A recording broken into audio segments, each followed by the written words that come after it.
J'ai pris la décision de lancer une opération militaire spéciale.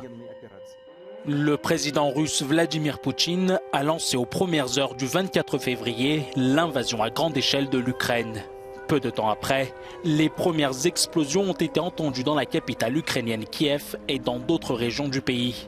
La guerre a depuis fait des centaines de milliers de morts, déplacé des millions de personnes et détruit des villes entières. Avant cette escalade, des semaines de diplomatie, notamment une visite française et allemande à Moscou, et des sanctions occidentales n'ont pas réussi à dissuader Vladimir Poutine. Il a déclaré que ses revendications, à savoir le retrait des troupes de l'OTAN de l'Europe de l'Est et l'interdiction pour l'Ukraine de la rejoindre, n'ont pas été satisfaites. La Russie a tenté une guerre éclair. Les troupes russes sont entrées dans le pays depuis plusieurs points. L'objectif était de prendre le contrôle de Kiev et de renverser le gouvernement ukrainien en une semaine. Mais Kiev a résisté et le président ukrainien a refusé la proposition d'évacuation de Washington.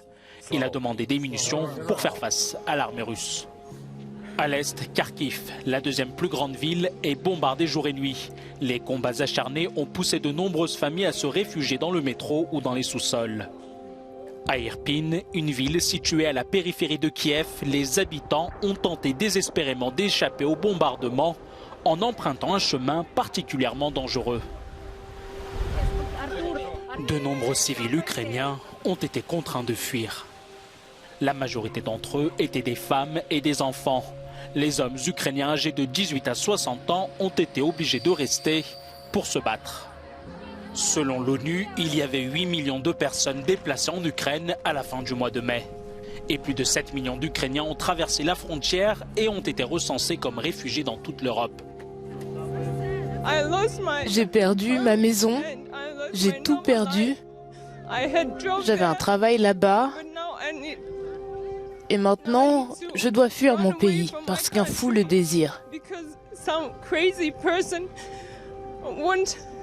Et je ne sais même pas ce qu'il veut. L'armée russe a envahi le pays en arrivant des 4 côtés. Mais les troupes ukrainiennes ont réussi à stopper leur progression et à les repousser. À la fin du mois de mars, Moscou a retiré ses forces de Kiev et du nord pour les redéployer dans le sud et l'est de l'Ukraine. Début avril, une frappe russe sur une gare de Kramatorsk a tué plus de 50 civils. Une tragédie parmi tant d'autres, alors que la guerre se poursuit, laissant derrière elle une traînée de souffrance et de destruction.